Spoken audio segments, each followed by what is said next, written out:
freedom, family, world unity, all these things and more will be discussed on this podcast. real stories, real people, real debates. On this podcast, we like to express our freedoms and talk about anything and everything goes.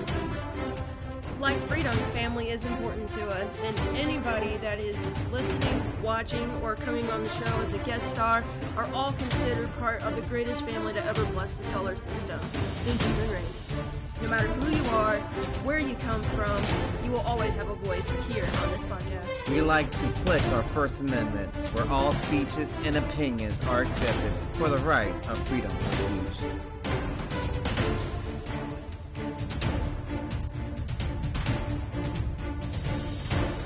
We have a saying we like to live by. Live life with eyes wide open. Being open-minded leads to true understanding of the world as it really is. Please, come, join us, and enjoy this experience as we embark on this journey of truth as we dismantle the subjective truth. I'm your host, Nick. And I'm your co-host, Victoria. And you're experiencing high consciousness.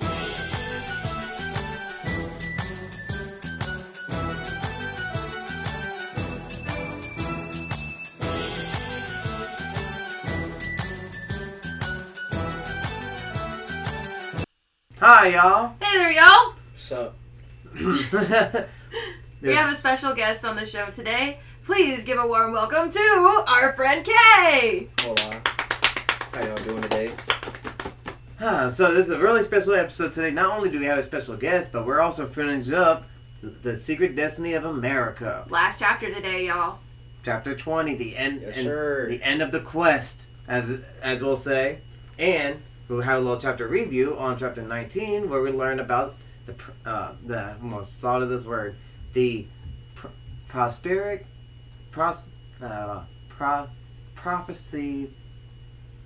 You know what I'm trying to say. It's the dream that you had with George Washington. Oh, the prophetic dream. Yes, prophetic dream. General McClellan's prophetic dream with George Washington's ghost. Yep. It was really interesting. But anyway, first, let's introduce ourselves. I'm your host, Victoria. I'm your co-host, Nick, and this is special guest. Kayshawn. Kay. Nice to meet And you. we are High Consciousness. Welcome to another episode, y'all. So, let's get into the recap. And the recap is about the prophetic dream of General McClellan. Where George Washington's ghost showed up and showed him. So this is back in the time of Civil War, between the Union and the Confederacy, and General McClellan was fighting. He was the Union general. And one night he was sitting up at his table looking at his map and trying to figure out how to outsmart the forces, and well, he had a pretty solid plan, or so he thought. So then he started to get really tired just out of nowhere and fell asleep with his head on his arm on his desk. Next thing he knows, he feels like he's waking up, but he's not quite sure whether he's awake or asleep. And next thing he knows, he hears this voice boom, and it sounds like it's coming from all across the room, and the door slams wide open, and they're there's somebody that says, "General, do you sleep at your own post? Get up," pretty much. Mm-hmm. And so he jolts up from his table, and all he can see is the physical map on his table in front of him, and then there's a floating map in front of him, where it's his whole plan being played out with all these moving figures like chess pieces on a board. And he sees the very first beginning part of his stage of plan and how it completely works, and they start taking over the Confederate army. But then when stage 2 is implemented, which has to do with the avoidance of the takeover of the White House from the Confederacy army, General McClellan sees that there's something wrong. And when he starts to question it, this voice starts telling him, hey, you got a mole, you got a rat in your forces, and he's fed the information to the Confederate soldiers, and your stage 2 plan to save the White House isn't going to work. So, this is how you do it. And then when General McClellan looked to see who this man was, because at first all he could see was an outline, until all of a sudden it just got brighter, and then all he could see was the face of George Washington standing next to him. And he was like, oh, hi. Like, imagine how, like, freaky that would be. Oh, it's one of the founding fathers. It's coming to you telling that your plan is just going to fail. You got a mole. Yeah. You got to betray amongst yourselves, y'all. It's like some Judas type situation. Mm-hmm. So then George Washington's ghost gives Mr. McClellan a better plan and a strategy that the mole doesn't know, so therefore this plan would work. And lo and behold, when he woke up, he got up and just immediately went and made all his rounds that he needed to all his platoons and battalions, telling them the change of plan. And then next day, when the plan was supposed to occur, it all worked out and the Confederate Army was defeated and the mole was found out. That's crazy. Mm-hmm. So George Washington's ghost came back to save America one more time. He must have had like some type of spiritual awakening before he died, because didn't he like warn against political parties and other things? He did. Mm-hmm. Yeah. And he warned about a two-party system, and he said stay out of foreign affairs and always be don't make a big government. Keep it a small government, which again something else we didn't listen to because we have big government now. The three things that George Washington said not to do, and we totally went at straight forward. Yep. Dove right into it. So, our last chapter is ironically as it is called, "The End of the Quest." It's chapter 20. In America shall be erected a shrine to universal truth. And that's truth with a capital T. Mm-hmm. As here arise the global democratic commonwealth, the true wealth of all mankind, which is designed in the foundation that man shall abide together in peace and shall devote their energies to the common cause of discovery. The power of man lies in his dreams, his visions, and his ideals. This has been the common vision of man's necessity in the secret empire of the Brotherhood of the Quest, concerted to fulfilling the destiny for which we in America were brought into being.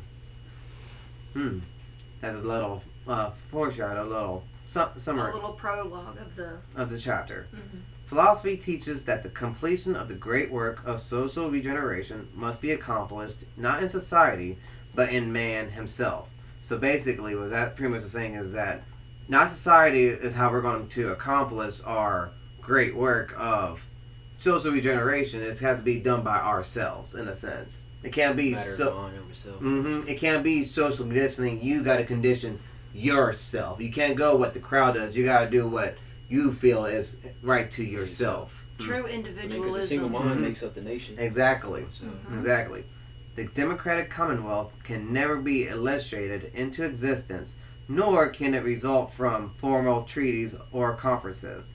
It is clearly indicated in the tragedy of the League of Nations.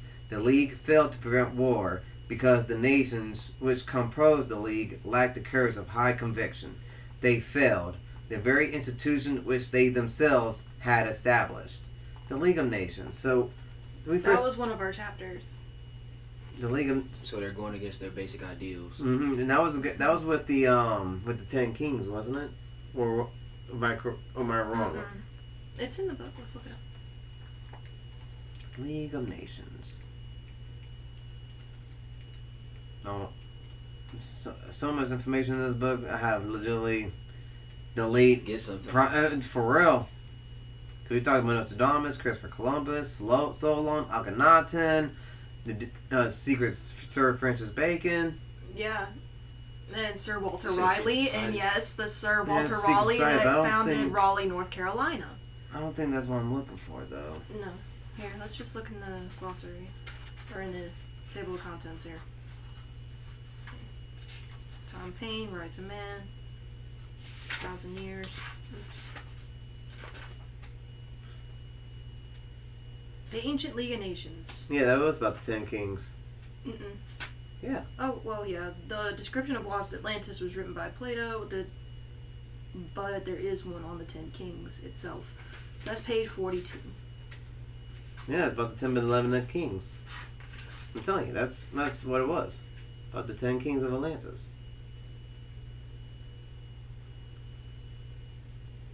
Oh, this is the conversation with the gods, apparently, that the gods all have with each other, and the words of Zeus were cut off, and we'll never know what he says last.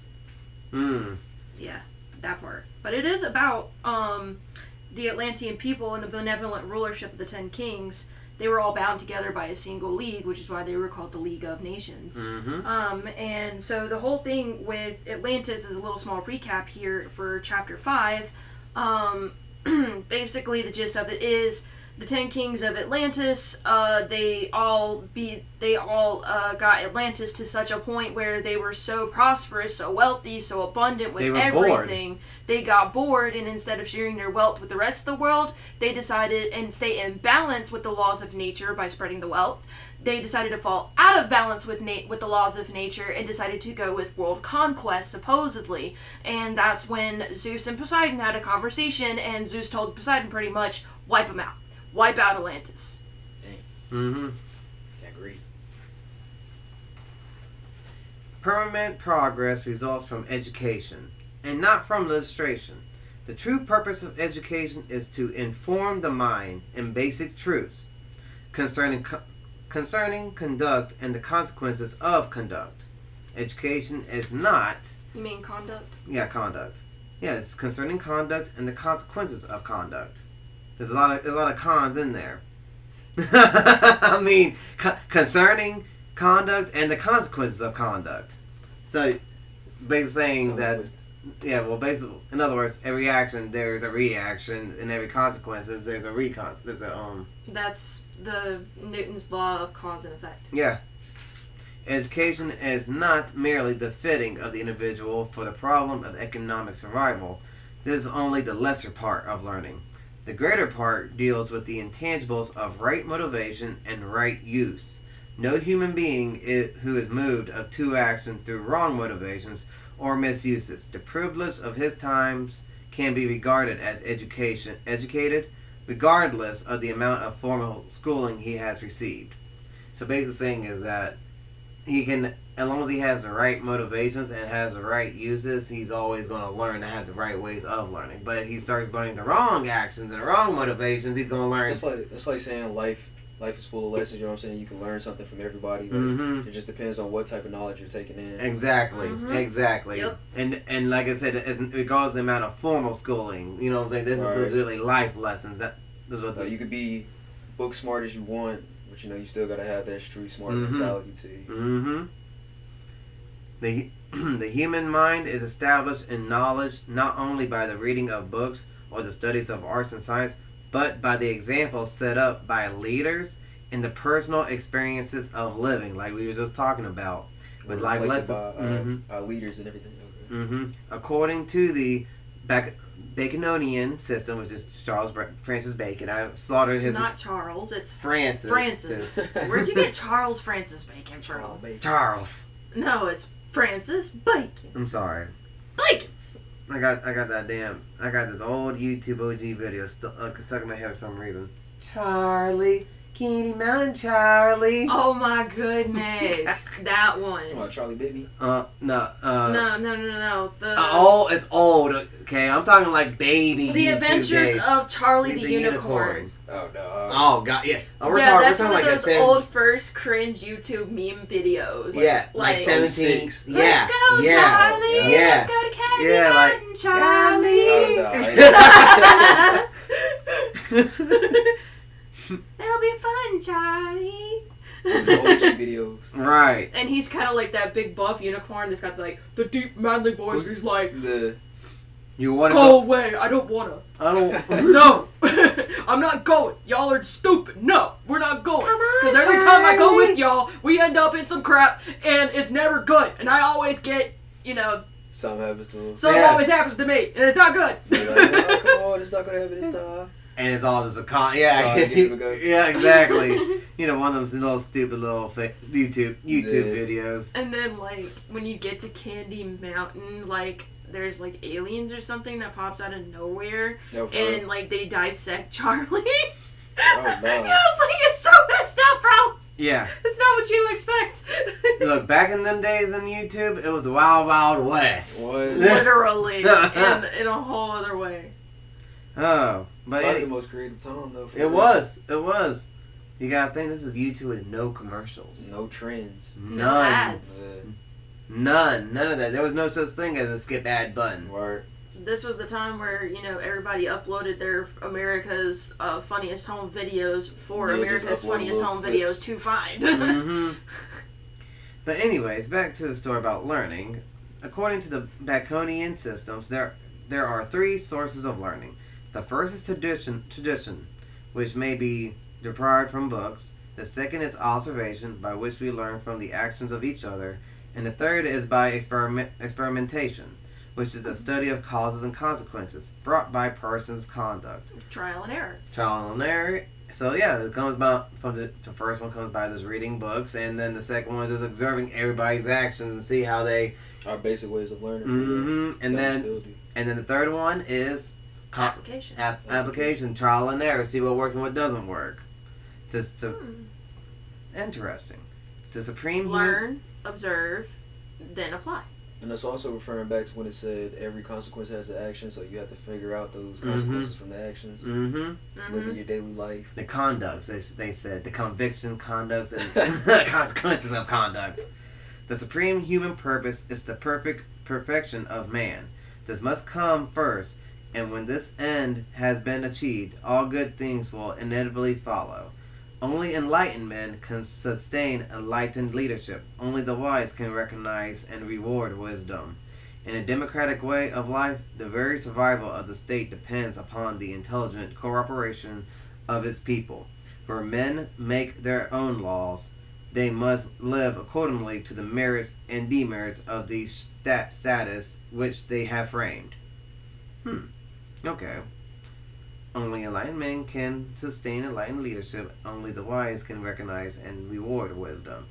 So basically saying is that if you're not if you can perfect those 3 ways of learning, then you yourself will have that, I guess, that second rebirthing, because then you see everything from a whole different perspective. Like, so, as the saying goes, your third eye will be opened up, and you'll be able to recognize true wisdom and reward wisdom, as opposed to listening to someone's gabble, I guess you could say. They're just throwing a whole bunch of damn words out, and it's just them repeating the same word and again and again. Yeah, like if you're learning, like if you're qualified yourself, then you're able to pass it down. Mm-hmm. If you've been living that righteous way. Mm-hmm. Those are what other people would call their awakening moments. Mm-hmm. Like, I mean, I had my first awakening moment when I was 13, and then I had another one at 16, then I had another one at 18, then I had another one at 22, then I had another one at 24, which, that one was a very short skip, and one was, not that big, and then the other one was, it was like, ah! But regardless of and then, I've recently had another one last year, and my last one was when I was 24, so then again at 27, there goes from 2 years to 3 years now, a gap where, and that one was where, Jesus came to me under the tree of life. Yeah. And I couldn't believe that it was him, and it took me 30 days to figure it out. But once it did, it flipped my whole world upside down, and now I see the world in a whole different way than I did before, and my view of the world has shifted and changed so much through all of these awakenings. Like, it's not just one, you have many over time. And what this book's basically saying is that when you do have that, like, that enlightened awakening stage or whatever, inevitably all good things will follow too, because now you can use the track those things. Mm-hmm. Romans 8:28, all things come together for good. Be guided towards that light. Like, you know what I mean? Like, I only know if that you're from watching falling down Manifest. that righteous path or whatever, like, it's just easier for you to pick up on the things that's along that path. And the Greeks, and now we go with. So I'm going to guess that since this is the final chapter, we're going to have a whole review of the whole book and all the characters in it. Because now that would be great. Because now we're talking about Solon. The Greek lawgiver Solon declared that in the ideal state laws are few and simple because they have derived from centuries. In the corrupt state, laws are many and confused because they have been derived from uncertainties. These corrupt laws are like the web of a spider, while it catches small insects but permit the stronger creatures to break through and escape. Where there are many laws, there is much lawlessness, and men come to despise and ridicule the restraints that are imposed upon freedom of action. Corrupt laws resulting from efforts to amend inadequate legislation by future inadequate legislations reveal a general ignorance of right and wrong. Where such ignorance exists, the ideal function of democracy is impossible, and liberty degenerates into license.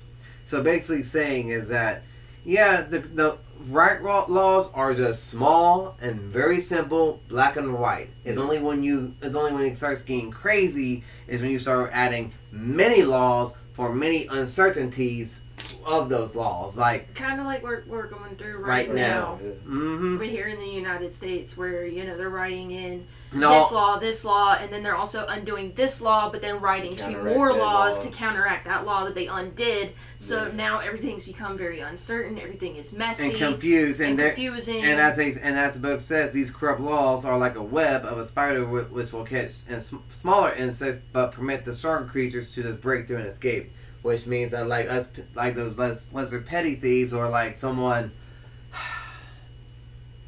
I guess like it was like a, what's the word for it? It's like if you're doing petty thievery, like just stealing and damn. Like the rioting and looting that's going on right now. All the looting and the stealing and that kind of thing. Those are the people that dropping get stuck everything in that the should be felonies and this and that. Or them should be in jail. They're just coming catch and release type deals. Right. And that's where the bigger things that was coming into play, and everything just becomes confused and corrupt. Gosh. Okay, no, the ideas of right and wrong, and that's when liberty degenerates come into license. The half-truth is the most dangerous form of lie, because it can be defended in part by inconsistable logic. Wherever the body of learning is broken up, the fragments become partial truths. We live in a day of partial truth, and until we remedy the conditions, we must suffer the inevitable consequences of division. Oh my goodness! And this is 1944. Yeah, that's crazy. 944. This is 2024, bro. And we're so divided right now. It's not even funny. Over half truths, because you gotta think. Social media and mainstream media, because because mainstream media will pick and choose selected information. Yep. And then, on social media, they will damn cancel out whoever is damn pushing. Blackball people. Mm-hmm. It's like, language. People paying social media sites or blog posts or whatever to censor whatever they post about people. But but we live in a day of age of half-truths, and we are definitely seeing the consequences of division. According to the ancients, religion, philosophy, and science are the three parts of essential learning.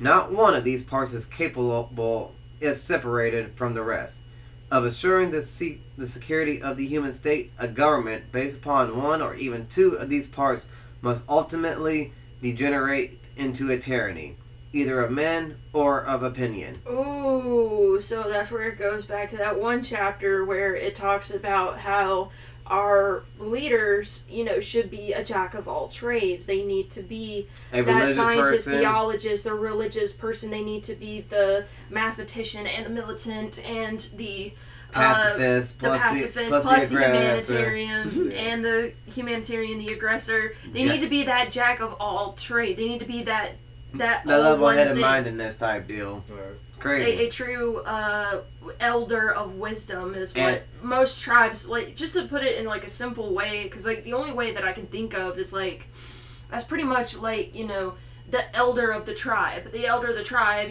when they were younger in their days, they remember what it's like to treat the world and see the world through the eyes of a child. They remember what it's like, to go and fight out into war. They know what it's like to be the hunter, the provider, plus the protector, and all kinds of other things. Plus they had to be the medicine man. Plus they had to be the they had to be the wisest person in the whole group. So they had to be that jack of all trade, the elder of the tribe. Dr. Victoria over here, I know.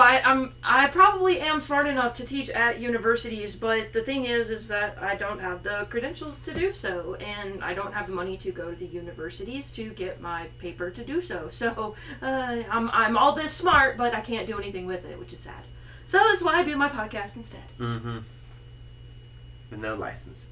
With no license. It's a PhD for anyone. I don't claim to be a doctor. I'm just saying, hey, I am a homeschool, homegrown, type. Well, I didn't go to homeschool, but, I put myself through my own homeschooling with, all the books that are within my library that everybody will get to see. But now we're about to learn about how all three of those collide together with the religion, philosophy, and science. Now, first, religion is the spiritual part of learning. Philosophy is the mental part. And the scientists, including the arts and crafts, is the physical part of learning. Which actually, in a sense, does make sense. Right. I mean, think of everything that's around you. Every business has to be designed in an art way in order to produce the product that it needs to be. You have to draw up the building, design the building, make the building, then you make whatever business that you're going to make out of it. Right. Mm-hmm. As man himself has a spiritual, mental, and physical nature, and all these natures manifest in his daily living, he must become equally informed in all the parts of his nature, if he is to be self-governing. Unbalanced forces perished in the void, declared a prophet of old, and this is true beyond possibility of dispute. The Platonic Commonwealth had as its true foundations the unity of learning. In the midst of the philosophic empire stands the school of the threefold truth. Religion is the quest of truth by means of the mysteries of the mystical powers latent in the consciousness of men. Philosophy is the quest for truth by the extension of the intellectual powers towards the substance of reality. Science is the quest for truth by the study of the anatomy and the physiology of the body of truth. It is revealed in the material creation. Okay.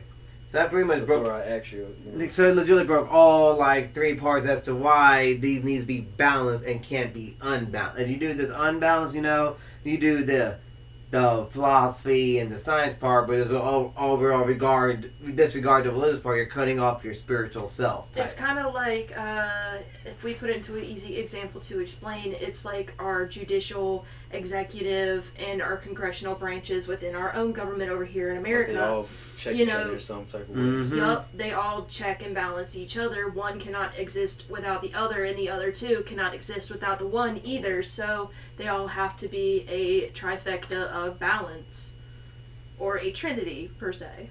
And that's why the Platonic Commonwealth, which during the Greek times had these schools, and had the Greek mythology, but with because it matches with their religion. Mm. Then they had the philosophy, which was the stories to match the religion, and then the science to prove, all three together. Therefore, that's why prove the history of the stories. Mm-hmm. So, just the evidence to back it up. Exactly. Mm-hmm. Like in today's world, we apparently, within our lifetime, they apparently discovered Noah's Ark, right, where they said it was going to be right on top of Mount Haran, and it was there. They actually found the boat itself, like all the old wood and what it was made out of. They carbon dated it, and it all goes back to the time of the flood. So that's where, if we take that example from, the Greek religions, mythologies, and their stories, and, the science to prove their history, we can also do the same with the Bible and even the Quran and the Torah, too. We can do it with all of them. Because that's part of the, I guess you could say, the trinity of learning. Yeah. And there is a really interesting book called The Bible, the Quran, and Science. It's a very good book. I forget what the author's name is, but that will be one of the books that we go over later. These three then are the orders of the quest. Together, they can bring about the perfection of men through the discovery of the plan for man. One of the greatest secrets of antiquity was this realization of the unity of knowledge and the identity of the quest. In all the branches of learning, the great philosophers of the past were truly great because they approached the problem of life as priests, philosopher, scientists. The title, the wise, is properly applied only to those in whose consciousness the unity of knowledge has been established as the pattern of the quest. Like the wise elders of a tribe. Mm-hmm. Just like what I said. Because they were priests, philosophers, plus sciences. That's pretty awesome. I mean, and what did Thoth claim to be? He claimed to be what? A priest king. it was part of the ancient plan that has descended to us to build again the ideal university, the college of the 6 days' work. Here would be taught the same arts and sciences that we teach today, but form a different basic premise. Here, men would learn that the sciences are as sacred as the theologies, and the philosophies are as practical as the crafts and trades. Those mystical, extrasensory perceptions, viewed with suspicion by the materialists, would be. Let me see. Right here. Right here. Those mystical, extrasensory perceptions viewed with suspicion by the materialist would then be developed according to the disciplines of the sciences, and all learning would be consecrated to the supreme end that man became as the gods, knowing good and evil. Ooh, that's so biblical stuff right there. Ooh, because what tree did God not want Adam and Eve eating from? The tree of knowledge of good and evil. It wasn't just the tree of knowledge, it was the tree of knowledge of good and evil. This university is the beginning of democratic empire. No longer would it be a secret school, the house of the unknown philosophers. It would emerge from the clouds which have concealed it from the profane for thousands of years and taken rightful place at the center and fountainhead of the ever-living good. When humanity willfully ignores the universal laws which govern its destiny, nature has devious ways of pressing home its lessons. Civilization after civilization has been built up by human courage and destroyed by human ignorance. We stand again on the threshold of a great decision. Once more, the workings of time has revealed the weakness of our social structures. Once more, we have come to a day of reckoning. In the post-war, would one of two courses lie before us? Either we will make the old mistakes again and try to force our own concept upon the universe, or we will gather our strength for one heroic effort to put things right. That's like I was saying, that history is just bound to repeat itself. So if we don't and Manly go down the right path or whatever. And that's what I mean. Manly B. Hall is basically the same thing. Because this was in 1944, before World War II ended. Because World War II ended in 1945. A year later. So he literally is saying, so when this war ends, we have one or two choices here. Because it's the days of reckoning. We can either go down this path and repeat the same mistakes again and try to push our own concept of laws, of the universal laws, onto the world, or we can legitimately gather our strength for one heroic effort to put these things to right. Basically, put it to rest.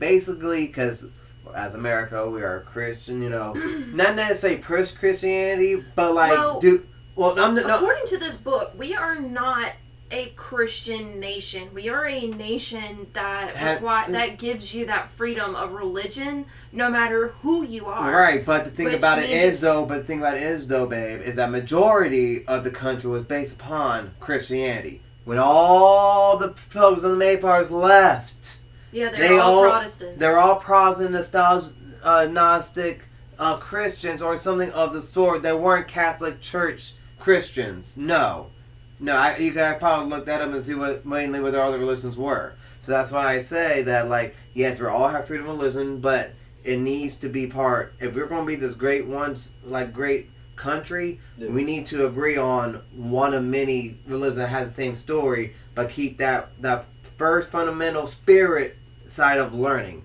Because, like this book says, if you apply to 2 out of the 3 and not all 3, that's when problems of imbalance happen. I was just about to say, I don't think that we're utilizing the 3 ways of learning. No, we're not. We're only taking the time to address the problems. We're reading and observing, but we are not applying. Exactly, we're not applying or leaving evidence of us fixing those problems. We are reapplying the mistakes that we learned and observed, and just we're redoing the same mistakes over and over again rather than learning and applying, to do different. Right. So that's where, humanity is, Stuck in that loop. stuck in a loop. Now, as we say again, if we make the old mistakes, we will be rewarded by the old pain. But if we make the new effort, we can set up imperishable footings and bestowed as a heritage the beginnings of a better way of life. According to our choice, the results will be inevitable. For nature will never change her ways. Let us consider her ways and be wise. Century ago, one of the secret missions of the quest wrote, "The eternal good reveals its will and pleasures through the body of nature and the motions of universal law. Within the body of nature and law there is a soul, which must be discovered by great thoughtfulness. And within that soul of nature and law there is a spirit, which must be sought with great understanding. For verily I say unto you, my brothers, that this is this spirit, concealed from the profane, but revealed to the thoughtful, which giveth life. This then is the design of our foundations, that men shall abide together in peace, and shall devote their energies to the common cause of discovery." Wow, that was a lot to say. I'm gonna have to kind of reread that again to make sure I heard that correctly. So the secret masters of the quest wrote, "The eternal good reveals its will and pleasures to the body of nature and motions of universal law." So basically saying is that we study nature and the universe and just learn the unmalleable, breakable laws of nature and universe. The unbreakable laws in the universe and nature. Like, all you have to do is just watch the world and we'll see if we're making the right choices. Mm-hmm. Like, simply saying, like our climate changes, for say, like how we're having hotter summers, colder winters, you know what I'm saying? It's just how much gases and stuff we're releasing to the ozone. And according to the Mayans, the Aztecs, the ancient Hindus, the ancient Africans, the Dogons even, and even in the Bible, from what I've read, is that we have to, the gods and God, the source itself always tells us in all the different scriptures that, we need to keep our eyes on the heavens, and what's ironic is that, astrologers can be able to predict weather patterns or what our next seasons are going to be like, or when they're going to fall, depending on the stars and where they fall during the year. Mm-hmm. So that's, again, where, they always say keep your eyes on the heavens, keep your eyes on the stars. I feel as though what that little passage though is saying, which is kind of an observation of the universe. What makes us the greatest beings is that we can identify and we can vision and manifest what we see and can understand everything. Just being aware of it. Mm-hmm. So, because this is where it says right here, "Man is greater than the animal, not in strength of body, nor in shrewdness, nor in the power of his senses, nor even in skill and patience. Man is superior because he contains within himself the faculties and powers by which he can receive his true place in the divine order of life. His power lies in his dreams, his visions, and his ideals.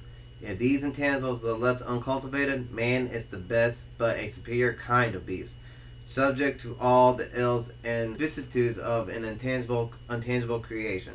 But as man has locked within him, hidden from the public gaze, this diviner part, so it is true that human society has within itself concealed from our common view a nobler part, composed of the idealists and dreamers of all ages and of all races, who have been bound together by this common vision of man's necessity. This is the secret empire of the poets. This is the order of the unknown philosophers. This is the brotherhood of the quest. And never will these dreamers cease their silent workings until that dream is perfected in our daily lives. They are resolved that the word which will made flesh shall become the word made soul. The great university of the 6 days' work must be built here in our Western world, become a guide unto the nations, and this shrine to universal truth shall rise the democratic commonwealth, the wealth of all mankind. This is the destiny for which we were brought into being, The plan which was devised in secrecy long ago and in far places shall be fulfilled openly as the greatest wonder born out of time. And that, my friends, is the end of Secret Destiny of America. So that right there comes back to, oh goodness, the whole like quantum entanglement, the whole destiny factor, how, and I recognize, for some reason, when it says the school of the 6 days work, it just reminds me of the Bible and how God created everything in the world in 6 days, not 7. He rested on the 7th day, right? Mm-hmm. So what if that's the school of the 6 days work, because the original 6 days work was apparently the creation of the world or the universe. That would make sense from a secret society standpoint for what they were trying to build, what they're trying to build upon. Because from my understanding, the quest is trying to perfect the 3 ways of learning, which is spiritual, which is through religion, and make everyone have a common belief system, whatever religion it is. As long as they have some sort of spiritual faith system, they can now apply to the second way of learning, which is observe and see observation and see everybody's actions. Right. Then to apply to the third way of learning, which is experimental, which is actions and consequences. Trial and errors. And that last part about how the word that was spoken into flesh will be turned into soul. So I recently had an interesting conversation with our roommate about how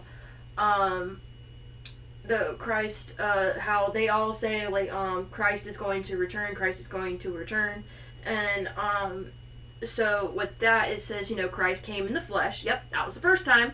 And now they say like there's going to be a second coming of Christ, but what if that is a Christ consciousness, which that last part says, where the word that was flesh will now be word into the soul, meaning Christ consciousness. That's going to be the second coming of Christ, where we all tap into that Christ consciousness and establish peace on earth. Now that would be an interesting. That's my hypothesis. Like to be having Jesus consciousness. Yeah, like you can't manifest that. And that's how the 2/3 of the world gets annihilated because that third of. I think it's 1/3. I think it says 1/3 of the world gets wiped out and 2/3 is left.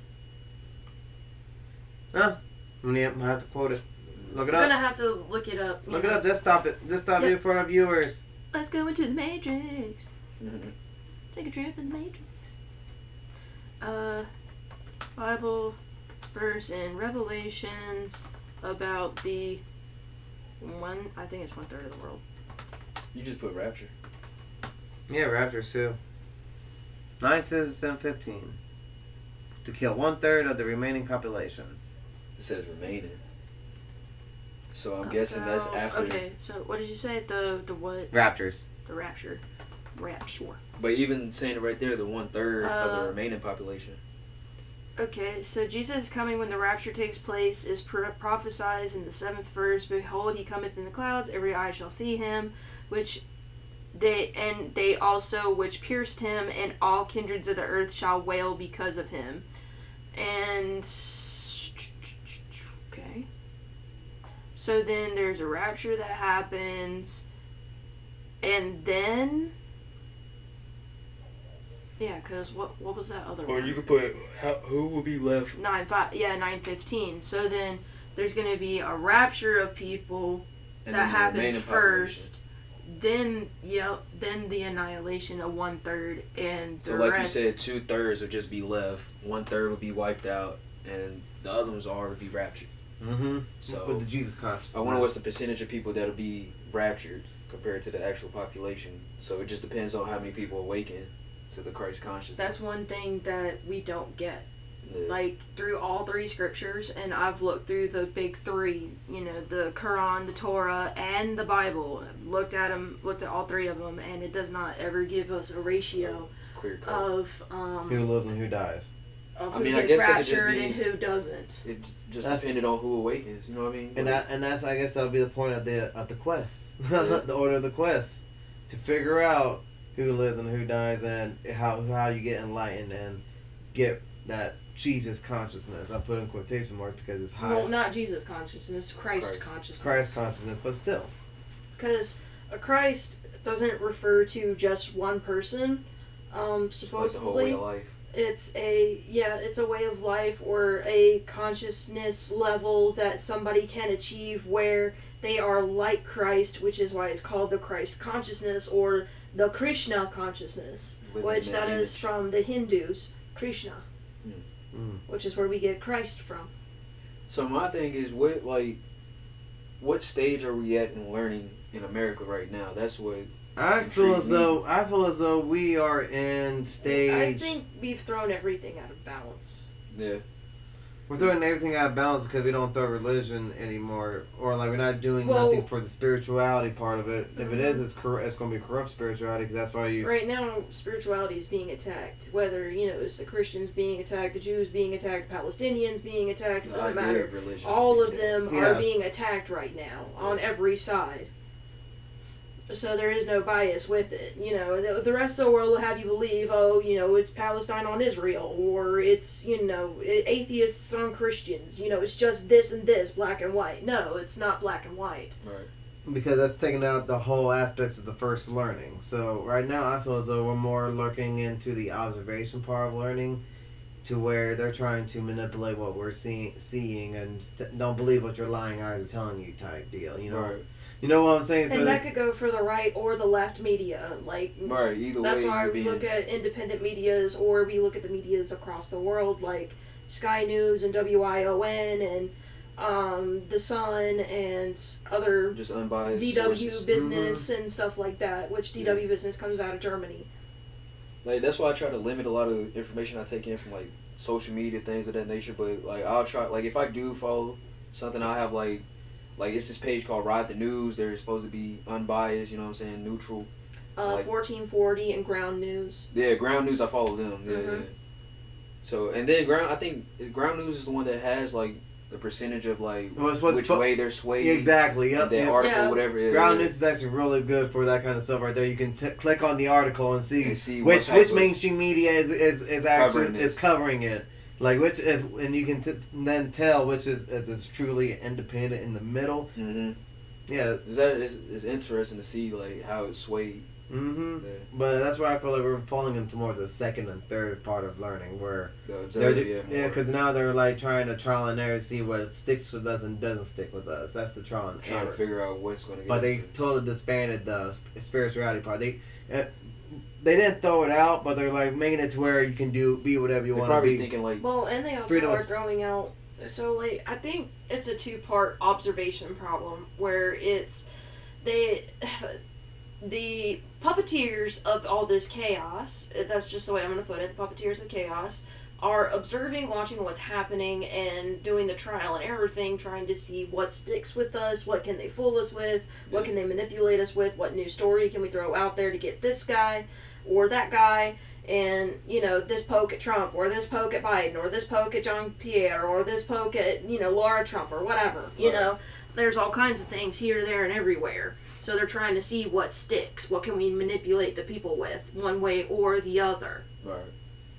And that's why I feel like that's where we're at right now, and that spirituality. And that's where we're lacking us, the guinea pigs of this experiment. We're not observing this, but the ones that are puppeteering it are observing us to see what we do. So I guess you could say as us people, we're stuck in the trial and error part of learning, but we don't know that we're in the trial and error learning type still because they kind of made us disregard our 1 and 2. Right. 1 and 2 would be the spiritual aspect of, well, you don't go to Sunday every day, or practice any kind of spirituality awakening type deal, like chakras or doing yoga, anything of that, or meditation, anything of that. So I'm not trying to say you got to be religious, but any kind of spirituality in general is not going to damn formulate what the other has to formulate what the other two forms of learning.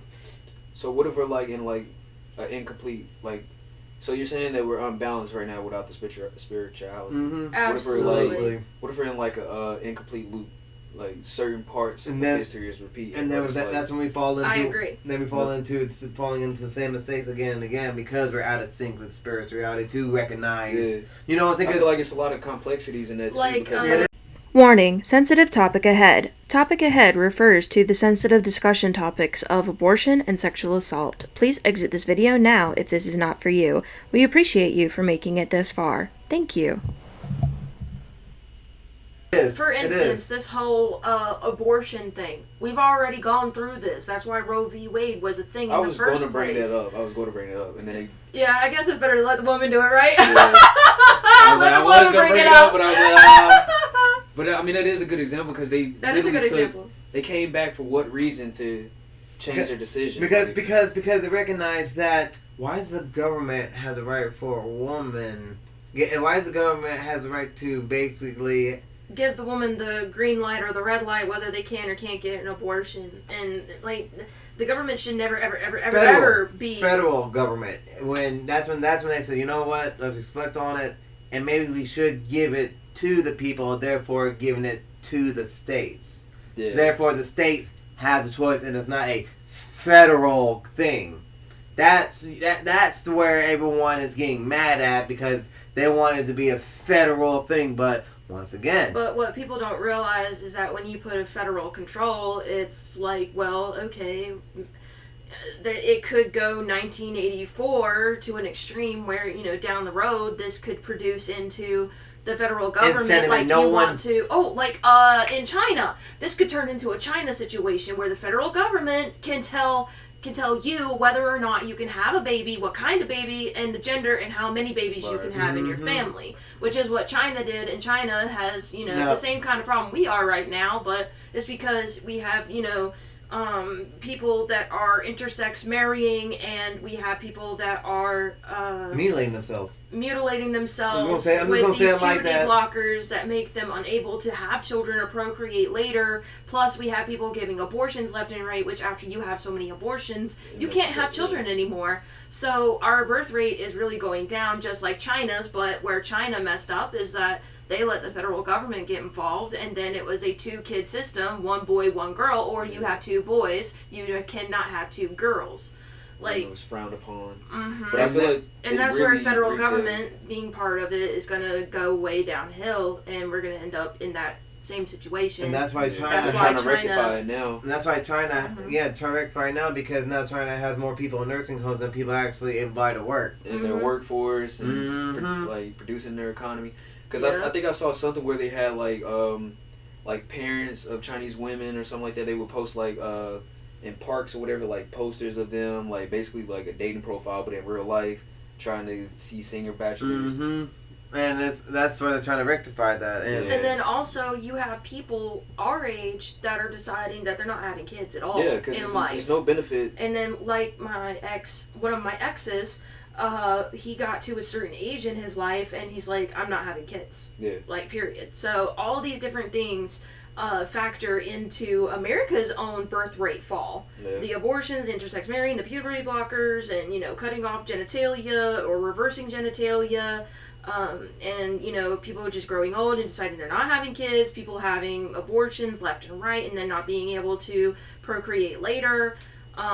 You have certain men after, you know, they've already procreated with a couple of, you know, crazy people, they decide to get a vasectomy and, you know, then we're stuck with a genealogical pool of crazies rather than people with sense.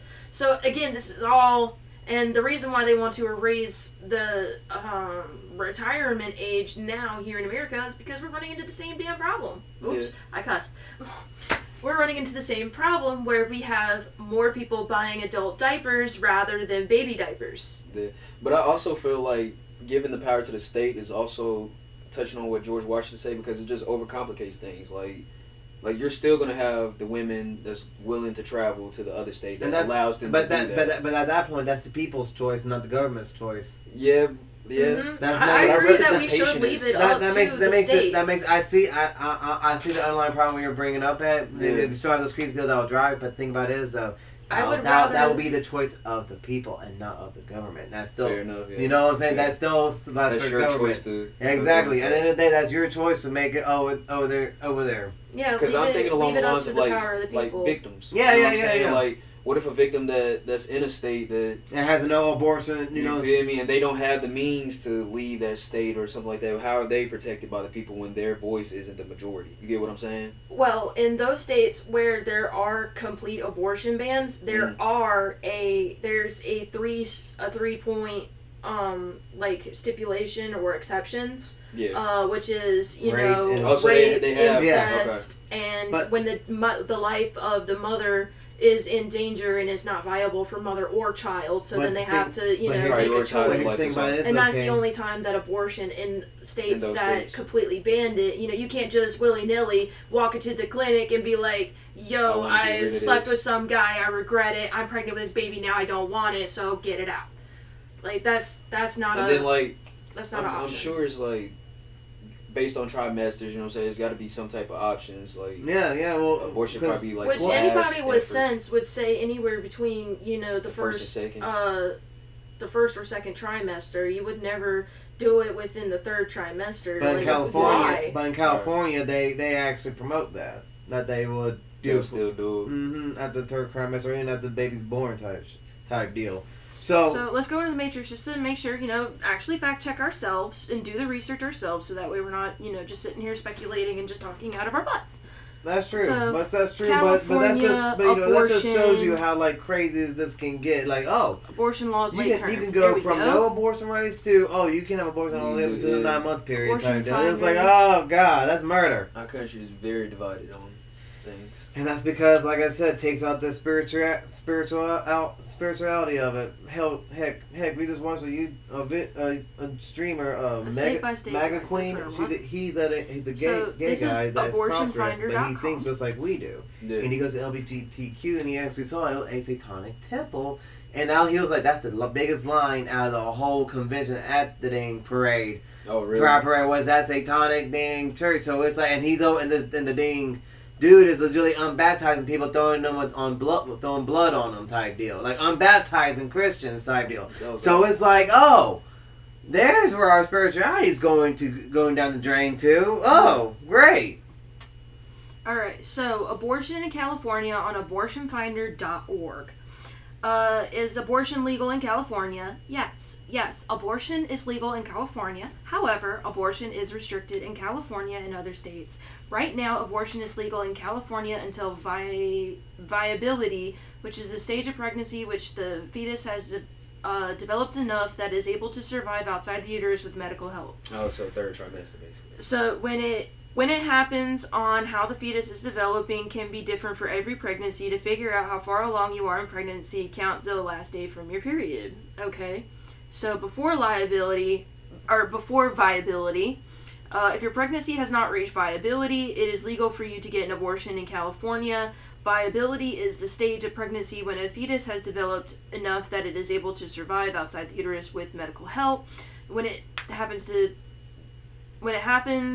depends on how the fetus is developing and can be different for every pregnancy. A healthcare provider can determine whether a pregnancy has reached viability, although California does allow abortion until viability. Many providers stopped offering abortion in earlier pregnancy. So is there a state that offers abortion after viability? Because that's saying that it doesn't do it after the third trimester. But it does say that although California allows abortion until viability, they stop offering it. Okay, so now look up after viability. After viability, if your pregnancy is at or past the stage of viability, you'll need to travel out of California to get one unless you qualify for exception. So what state? And the exceptions are limited, and they include to save the pregnant person's life or preserve the pregnant person's general health, which can include the mental health. Mm-hmm. So this baby's gonna make me mentally unstable, so I need to get rid of this baby. Okay. Oh, really? Get a health evaluation. Oh, really? Talking about from the number one homeless state in America, California. Oh, great, yeah. I see the underlining factor right there. Mental health. I mean, to kill a baby for mental health. What? That's something we're just gonna have to look up. Abortion at the viability. California. Abort a baby in third trimester Nah, they.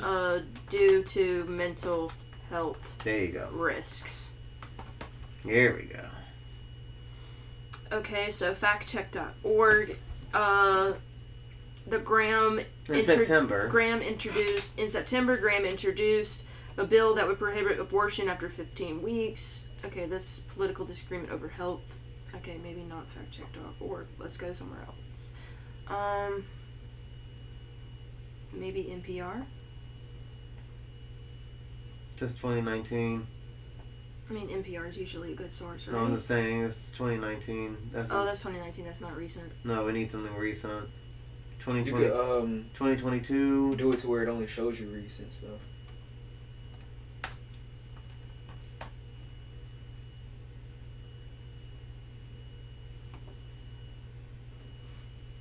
Mm-hmm.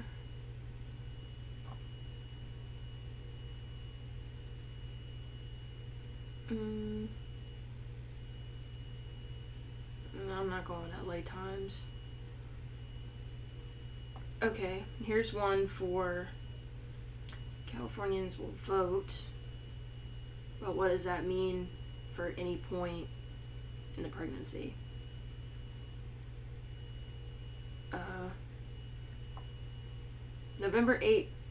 The November 8th election in California includes a ballot measure asking voters whether they should amend the state constitution to explicitly protect abortion rights. The majority of Californians support reproductive rights, so the measure known as Proposition 1 is expected to pass. Alright, so what is Proposition 1? Let's click on that. I get an error code. Error. You probably look it up. California Proposition 1. Mm-hmm. Okay. Continuing along. But what exactly Californians are voting for isn't totally clear. Some lawmakers say the amendment would merely enshrine abortion rights in the state, and the others say the amendment would expand it. California state allows abortion up to the point of fetal viability, generally about 24 weeks into the pregnancy, but the proposed constitutional amendment doesn't address the issue of timing, raising the possibility that abortions would be permitted at any point in pregnancy, and critics contend permitted for any reason. This uncertainty emerged during the legislative debate over the ballot amendment and how it would be worded. There were several awkward moments when Democrats were stumped by this question from Republicans, most notably when the Assembly member Kevin Kiley, representative of Rockland. Republican. Okay. He's a Republican of Rockland. Posed the question point blank before the final assembly and vote in June. California law generally bars the performance of an abortion past the point of fetal liability. Kiley said, "Would this constitutional amendment change that?" The floor went quiet for a full 30 seconds and no one said anything. Oh, God. The Assembly Speaker, Anthony Rendon, whispered with Democratic colleagues and asked to have the question repeated, then promised to answer later, but never did. Oh, God. Fetal viability has long been a controversial concept, plaguing ethicists on both sides of the abortion date since it was embedded in Roe v. Wade decision in 1973. In that ruling, the Supreme Court justices wrote that a woman's right to privacy was protected only up to viability. The point when a fetus is capable of meaningful life outside the mother's womb, the court said that occurs between 24 and 28 weeks after conception. Since then, many doctors have bemoaned the legal and political bastardization of the medical concept, arguing that viability is more complex than gestational age alone. But the public has clung to it. Both opponents and supporters of abortion rights have looked favorably on restricting access to the procedure later in pregnancy. Current California law incorporates the viability limit from Roe, allowing abortion for any reason through most of the second trimester, and after that, only if the patient or fetus's health is in danger. But the constitutional amendment outlined the Proposition 1 doesn't contain the word viability. Even among legal scholars, there is no consensus about whether this means the viability standard in place now will remain if Proposition 1 is approved, or if time limits on abortion will be eradicated in California. It at least opens the doors, says Mary Ziegler, law professor at the University of California, Davis, with courts likely making the final interpretation of Proposition 1 after the vote it's approved. So we just need to look up Proposition 1. Mm-hmm. Yeah, we just need to look up Proposition 1. Let's open up a new tab. California Proposition 1. Mm-hmm. Might be different birds. Yeah, okay. For some reason I can't spell California today. California Knows how to party. What it's looking like, they just don't allow it.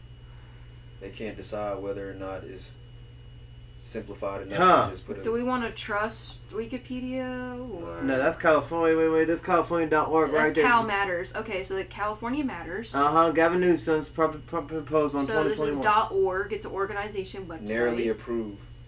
California's narrowly approved Proposition 1. Gavin Newsom's mental health. Hold on, before we start with, before we look like a bunch of conspiracy theorists, how about we actually do the research? How about we actually read the article rather than just reading the title and going crazy with it, okay? My lying eyes tell me that they... Well, I'm not trying to have lying eyes. I'm trying to actually get down to the bottom of the truth. So, in summary, recent polls show many Californians were undecided heading into the election day on Governor Newsom's Proposition 1, which would fund new mental health treatment facilities. In an exceedingly close vote, Californians have approved Governor Gavin Newsom's $6.4 billion plan, and yes, that's billion with a B, to build treatment beds and housing for people experiencing serious mental health illnesses.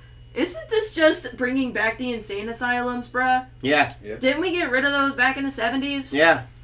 Okay, so we're just bringing it back. This is, again, where we're falling right back into that loophole, repeating the same mistakes again and again. You're not saying asylums, it's just mental health facilities. Difference, babe. Get your facts straight. Oh, you're just going to put mental health facility, which means asylum. That's a definition for asylum. Asylum means a mental health facility. But anyway, it took 15 days of counting ballots for the Associated Press to call the election.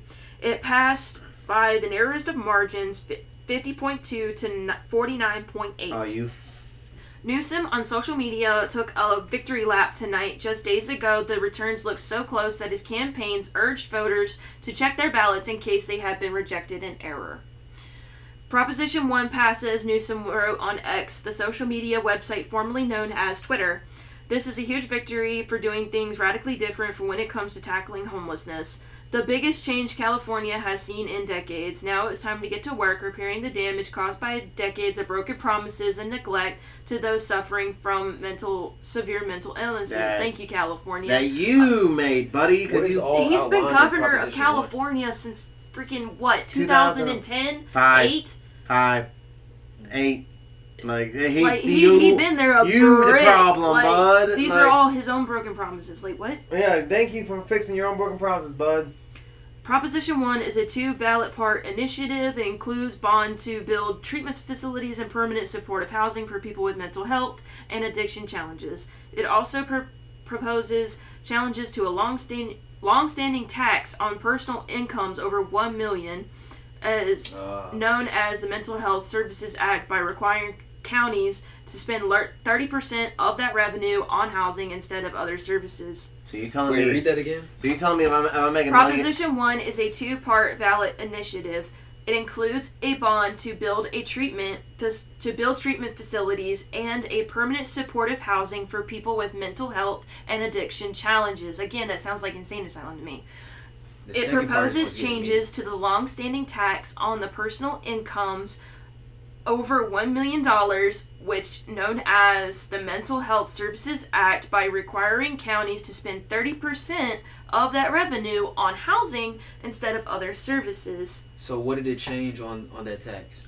On a person's income? If you're making $1 million, you're getting taxed even more. 30%. Yeah. Okay. Yeah, you're getting taxed 30% in California. That's why I think so freaking expensive. So if you take $1 million, and you're that's literally 30%, paying for the homeless. You live in California, you're paying for the homeless. Yeah. Due to your county. I mean, instead of making more, they could have just directly, you know what I'm saying? It's been implemented something for that. Yeah, well, this is the same governor that said he was going to have a 10-year permanent fix in 2008. Okay, What state is it that they made it illegal to be homeless? Is it California?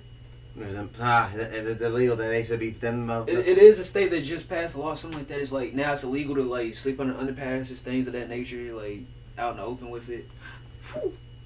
So, all right. What does that I'm have just to do gonna with it? continue reading. Yes on Prop 1 campaign amassed a nearly 21 million war chest for the ballot measure, drawing support from law enforcement groups, major health care organizations, and the mental health advocacy group of NAMI, California, NAMI. In contrast, the opposition campaign raised very little money. Opponents were led by clients of mental health services and some small mental health agencies who worried their programs would lose funding if the measure passes. Others, including the Howard Jarvis Taxpayers Association, opposed to the measure because of its cost. So, John Kupal, executive director of the Howard Jarvis Taxpayer Association, said the close election showed that Californians were concerned about government spending. It has two strikes. Number one, it was a bond measure. People are sensitive right now to government debt. A lot of people had the reaction of, I'm all for helping the homeless, but do we really need a bond to do this? Then secondly, I think people are aware of the billions of dollars we have thrown at homelessness and mental health, and the problem just seems to get worse. So I think people may look at that and say, you're asking for more money and you're not demonstrating any results, he said. Here's a look at what the measure would do. I mean, that's not really fair, though, because we spend how much on military spending and every year on necessary things? And billions of dollars. Like we have aircraft carriers that cost thousands of dollars just to run. You know what I mean? Yeah, I don't feel like that's fair to put that. It doesn't say anything that's about up to them, abortion, though. Yeah, that's what I'm saying. Like, what? So that's where maybe I'm it's like, a different Prop 1. Or, how many Prop 1s does California? Well, I mean, that did touch on the mental health, so I'm guessing well, it would go. Well, they did say it would over go here into like on NPR, it would be for mental health, but somehow that mental health also ties into the abortion. I'm guessing there's that loophole. That loophole, son. No, I'm guessing they're giving the jurisdiction to the new mental health facilities that they're building. So they're going to take it into a situational type of thing, and they're going to, okay, well, do we feel that you're at a mental risk by having this baby? You know what I mean? Mm-hmm. So I guess the power would just go to these new mental health facilities that they're about to build.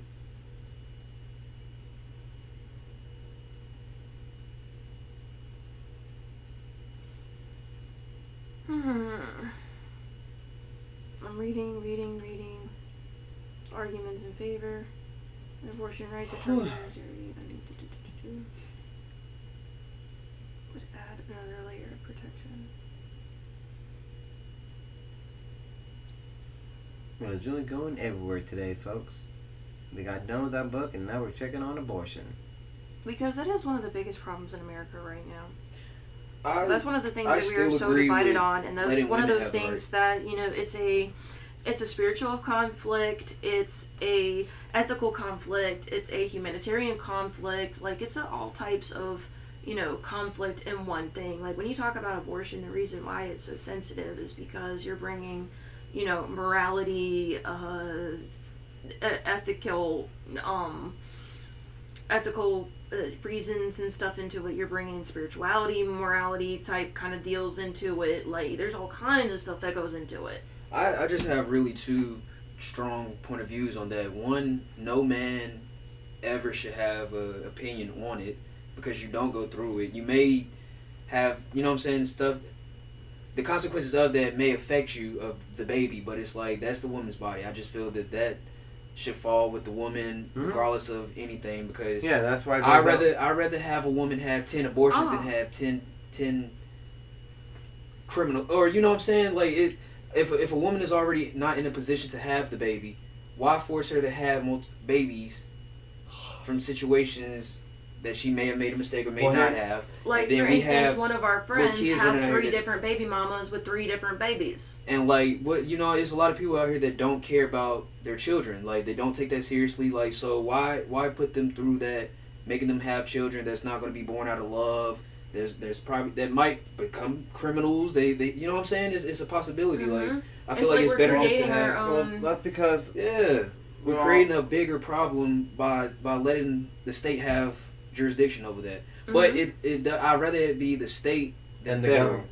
Because I like your point on that. Because federally, it'll just be like, all right, this or that.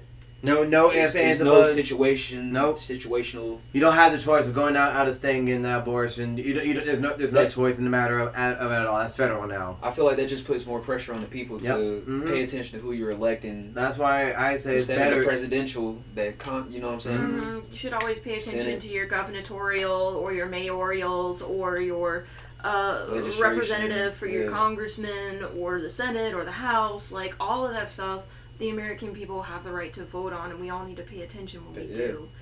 So here's the part that we were trying to get down to the nitty-gritty of and trying to find the correlation between the two.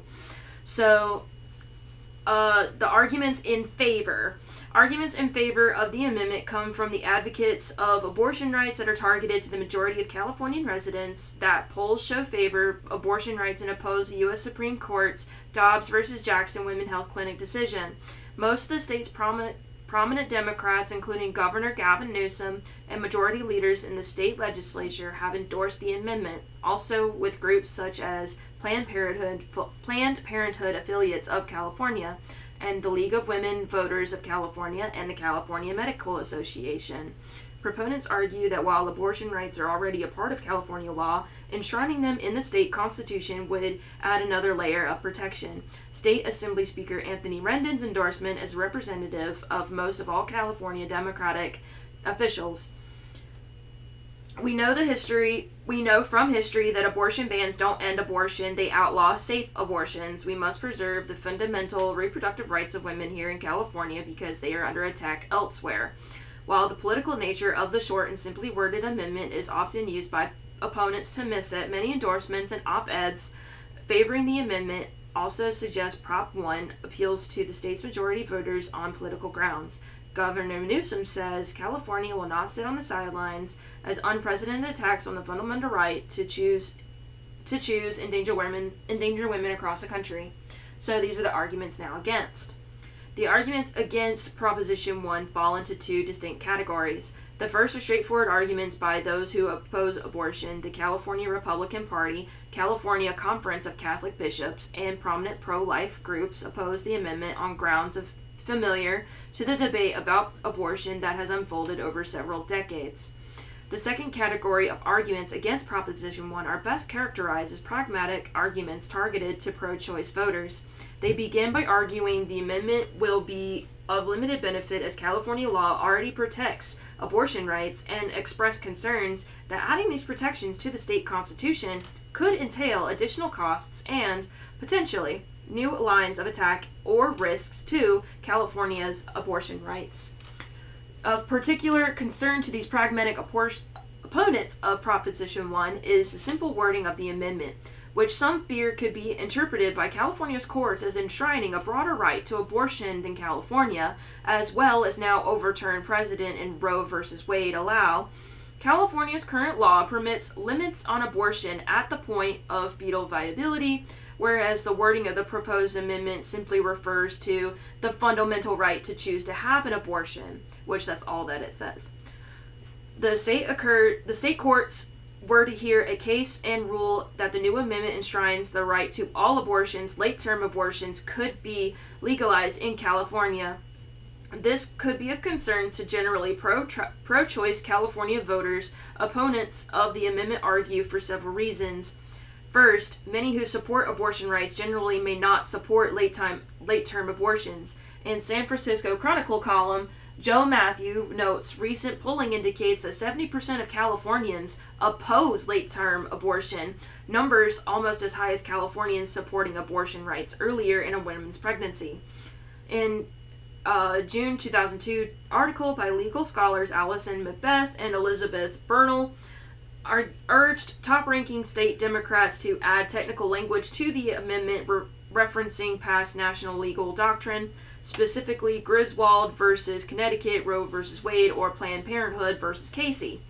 The authors argue that citing earlier precedent would effectively limit late-term abortions while not clarifying the language of the amendment would create a new way for abortion opponents to mount a challenge in federal courts. The authors of the official argument against Proposition 1 also expressed concern about California becoming a sanctuary state for thousands, possibly millions, of abortion seekers from other states at staggering costs to taxpayers. That's what I was talking about earlier. So, just for the sake of time, we're not going to get into the discussion part of it, but I guess we'll have our own little discussion about it. So, what mainly, I guess, Republicans' problems are, and what most people, normal, average, everyday Americans' problems are with California's abortion protections is that it even seems to state that, it's an abortion no matter what, which means, there's no limitation on the viability. Like, it can be totally viable and you could just pop it out just because you apparently might have a mental health issue with having this baby, which that does come naturally with pregnancies. You get postpartum and prepartum depression or bipolar symptoms or something else that psychologically happens. Chemical makeup is just out, yeah. Yeah, that the psychology big book states about. Well, at least they limit it to viability. So, I mean, once you hit that third trimester, it's like, why are you trying to get an abortion anyway? You should have thought about this through already. If anything, you should not be planning for having this baby now. It's like I said, that's probably just going to leave the jurisdiction of, like, are you mentally stable to those new health facilities that they're going to build? Like, okay, is this baby really going to affect your mental health to the point of where you may harm this baby or you may jump off a bridge or, you know what I'm saying?